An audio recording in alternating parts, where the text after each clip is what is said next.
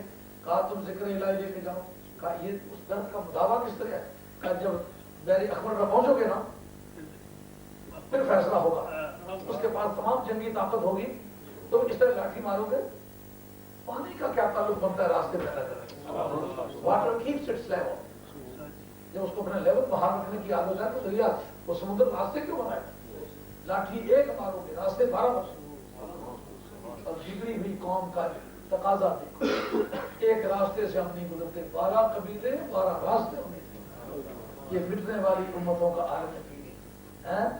ہم فلاں قبیلے کے ہیں. یہ حضرت یعقوب علیہ السلام کے 12 بیٹوں کی اولاد تھی نا. ایک باپ کی اولادیں ایک راستے سے گزرنا نہیں چاہتے. یہ یاد رکھیں، یہ سوچیں بنی اسرائیلوں کی ہیں، مسلمانوں کی نہیں ہے. یہ ہندی وہ خراسانی، یہ افغانی وہ تورانی، تو ہے شرمندہ ہے صاحب اچھل کر بے کرام ہو گئے. یہ نعرے لگانے، یہ پنڈی کا ہے، میں میرپور کا ہوں. یہ پنجابی ہے، میں کشمیر کا ہوں. یہ ہندوستانی ہے، میں پنجابی. کلمہ کس کا پڑتا ہے؟ یہ بتا. کلمہ سرکار کا پڑتا ہے نا. یہ سردیں میں سے اٹھا. میں ٹی وی میں تقریریں کرتا رہا ہوں ماہرہ راشی میں. 30 تقریریں انگریزی میں کی ہیں اور 30 اردو میں کی ہیں. تو ہر تقریر کے اختتام پر میں کشمیر کے لیے اپیل کرتا ہوں کہ ان دکھیا لوگوں کی مدد کروں. مختلف مقامات سے مجھے ٹیلی فون آئے کہ جہاں سے ہمیں 1 پاؤنڈ ملا کرتا تھا 20 پاؤنڈ وہاں سے ملے. تقریب کو ہمارا 20 گنا ہماری آمدنی میں اضافہ ہوا ہے. تو مجھے کہتے ہیں اتنا تو کشمیری مولویوں نے کبھی ہمارا ساتھ نہیں کیا. میں نے کہا میں کشمیر کے نام سے نہیں کیا، مدینے والے کے نام سے. نعرہ تکبیر، اللہ اکبر، نعرہ رسالت، یا رسول اللہ، نعرہ حیدری، فخر اسلام، زندہ باد، علماء اہل سنت، زندہ باد. میں سرکار کا غلام ہوں. اگر کوئی ہندوستان میں بھی رہتا ہے میری سرکار کا نام دیتا ہے اس کا بھائی. سبحان اللہ. جو کچھ میں کر سکتا ہوں اس کے لیے کروں گا. تو باقی بوسنیا، کوسووا، چیچنیا، فلسطین کے مسلمانوں کے لیے بھی مختلف باتیں میں کرتا رہا ہوں. لیکن کشمیر کا کیوں زیادہ کرتا رہا؟ قانون شرع میں جو پڑوسی ملک ہو، اگر کوئی جہاد چھڑا ہوا ہو تو اس جہاد میں شریک ہونا پڑوسی ملک کے لیے فرض عین ہوتا ہے. باقی ملکوں کے لیے فرض کفایہ ہوتا ہے، لیکن جن کا بارڈر ملے اس ملک پر فرض عین ہوتا ہے. تو وہ چونکہ ہمارے پڑوسی ہیں اس وجہ سے وہ فرض عین پڑتا ہے. اگر ہماری شخص کے مسلمان کتنے دور رہتے ہیں ان کے دکھوں کے لیے روزانہ دعا کرتے ہیں، فائدہ کرتے رہیں گے اور جس قابل ان کی مدد کریں گے. تو اب دیکھو یہ غلامانہ ذوق ہے نا. جب حضرت یوسف علیہ السلام پاور میں تھے تو پاور میں آتے وقت انہوں نے یہ نہیں فرق کیا کہ میرے دشمنوں کی اولاد ہے. کہا اللہ نے مجھے عزت دی ہے، معاف ہے، جاؤ. خدا نے مجھے بتایا تھا وہاں جاؤ تمہاری غلطی معاف ہے. تم نے مجھے کنویں میں گرایا تھا، چلو اس پر کرم پھیرو. خدا نے مجھے عزت دی ہے، اب تمہارے کرم لہو سجدہ، سجدے ان کے سامنے گرے. خدا نے تمہیں کامیابی عطا فرمائی ہے. اب حضرت یوسف علیہ السلام نے کو فراموش کیا، انہوں نے بکرموں کو اکٹھا کیا نا. یہ پیغمبر کا مزاج ہے. اب جب قوم بکرے پر آتی ہے تو کیا ایک باپ کی اولادیں ایک راستے سے گزرے گے نہیں؟ مسلمانوں میری آج تک درخواست ہے، مدینے والے کے غلام جغرافیائی سرحدوں کو بیچ میں سے اٹھا کے نبی پاک کی غلامی کا فوق کلے میں پہن کے ایک قوم. یہ مت تمیز کرو یہ کالا ہے یہ گھوڑا ہے، یہ اردو بولتا ہے یہ پنجابی بولتا ہے. نہیں، جو کلمہ پڑھنے والا اس کو اپنا بھائی سمجھو. ہمارا نقطہ قومیت یہ ہے. یہ جغرافیائی سرحد ہے، یہ کافرانہ ذوق فکر ہے. اللہ کا یہ طریقہ کار ہے. اب دیکھیں حضرت موسیٰ کلیم اللہ صاحب کو حکم ہوا جاؤ ذکر الہی کرو. لیکن اب ذکر الہی کر کے خانقاہوں میں بیٹھ کر کے ذوق دلگیری، نذرانہ آئے تو تمہارا خطرہ آئے تو اس کے لیے بندہ اور تلاش کرو. نہیں، آل اللہ لوگ خطرات قبول کرتے ہیں. ذکر الہی کرو اور جا کے ٹکر جاؤ. اس کو اٹھا سا کیا پردہ اس رات سے چڑھا دے ممولے خوشاباز. اب وقت ہے تمہاری وجہ سے جو بیٹھے گا اس میں توانائی آئے. مولا کریم ہم جس خاندان کے لوگ ان کے پاس تنکا تک نہیں ہے، اب چارپائی نہیں ہے، نیچے سوتے ہیں. ایک ایک جوڑا کپڑوں کا بدلنے کے لیے کپڑا نہیں ہوتا. کام تو شروع کر، اٹھ باندھ کمر کیوں ڈرتا ہے؟ قال ربنا اننا نخاف ان يفرط علينا او ان يطغى. ان کی کارستانیاں تو دیکھی ہوئی تھی. ہمارا میں اس بات کے مقابلے میں جائیں گے وہ کوئی نہ کوئی شرارت ضرور کرے گا، ٹربل میکر ہے، اس کی عادت ہے کوئی نہ کوئی برائی کرنا. کہا کہ یہ سارے کام اس وقت تک چلتے ہیں جبکہ موسیٰ علیہ السلام کی لاٹھی نہ چلے. موسیٰ علیہ السلام کی لاٹھی چلے گی اور رگڑا ہو جائے گا سب. گھبراؤ نہیں، آپ کی سروں میں اللہ تعالیٰ ایسے لوگ پیدا کرے گا جو باطل کے مقابلے میں آ سکیں گے. لیکن اپنے اختلافات کو بھائیو دفن کرو، قدرتیں دفن کرو، علاقائی بتوں کو مت بوجھو، مدینے والے کی غلامی کا ہلکا گلے میں ڈال کے قوم بن جاؤ. 1 گھنٹہ ہو گیا ہے. آج کا یہ پیغام تھا، انتہائی اختصار کے ساتھ میں نے آپ کی خدمت میں پیش کیا. انشاءاللہ اس کا مزید حصہ سننے کے لیے آپ حاجی منشی صاحب یہاں اگلے مہینے میں اس مہینے کی 28 تاریخ کو درس قرآن پاک ہوگا، آپ اس میں تشریف لائیں گے. اس میں کھلی دعوت ہوتی ہے. اس کا ایسی کوئی پریشانی والی بات نہیں کہ زیادہ آدمی چلے گئے تو کیا ہوگا. الحمدللہ اس سے تھوڑا سا کم ہے وہ حال، لیکن اس وقت خدا نے اپنے سین میں حضرت بغداد کا گھر بنایا ہے. اس کا نام انہوں نے کاغذات میں غیر بھی رکھا ہے، مگر اصل میں سرکار بغداد رضی اللہ عنہ کے لیے وہ ایک جگہ بنایا ہے جہاں موسم کیسا بھی ہو، حالات کیسے بھی ہوں، عوام ہمارے حامی ہوں یا ہمارے مخالف ہوں، غوث پاک کا ایک روحانی بچہ ہے جس نے اپنے پیسے خرچ کے وہ جگہ بنائی ہے. کچن وغیرہ کا بندوبست ہے، لنگر وغیرہ یہ بندہ خالص اپنے پیسے سے تیار کرتا ہے. اللہ اس شخص کے مال میں برکت فرمائے، آپ اس میں تشریف لائیں. اور یہ قرآن وہ کتاب ہے کہ جو اس بات کی ضمانت دیتی ہے کہ نہیں یضل من عمل بالقرآن. اس کتاب پر عمل کرنے والا کبھی گمراہ نہیں.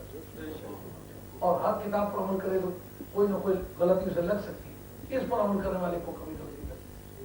فرمایا کہ یا ابا ذر علیک بتلاوت القرآن فإنه نور لك في الارض وظهر لك في السماء. اے ابو ذر قرآن کی تلاوت کو ضروری سمجھ، پابندی سے کیا کر. کیوں؟ یہ زمین کے لیے چمک ہے، آسمان میں تیرے لیے ذخیرہ ہے. اس کو پڑھ کے دیکھیے کیا کیفیت آتی ہے، طبیعت میں کیا کیفیت آتی ہے، اس گھر کے ماحول میں کیا حالات بنتے ہیں. یہ ذکر الہی میں افضل ترین چیز ہے. جو رات یا بھی ذکری میرے ذکر میں غلطی تو سستی نہیں کرنا. نحن نزلنا الذکر وإنا لہ لحافظون. اگر کہا ہم نے ذکر خود نازل کیا، ہم اس کی خود بات کریں. قرآن مجید کے 52 نام قرآن مجید میں ہیں، ان میں ایک نام اس کا ذکر بھی ہے. اور سرکار نے ان افضل عبادات امتی تلاوت القرآن، میری امت کی عبادتوں میں سب سے اعلیٰ عبادت قرآن کی تلاوت ہے. گھروں میں تلاوت کرو اور اس کو سمجھنے کی کوشش کرو، کیونکہ علم بمانے دانستن ہے، علم بمانے خواندن نہیں. علم کے معنی پڑھنا نہیں ہے، علم کے معنی سمجھنا ہے.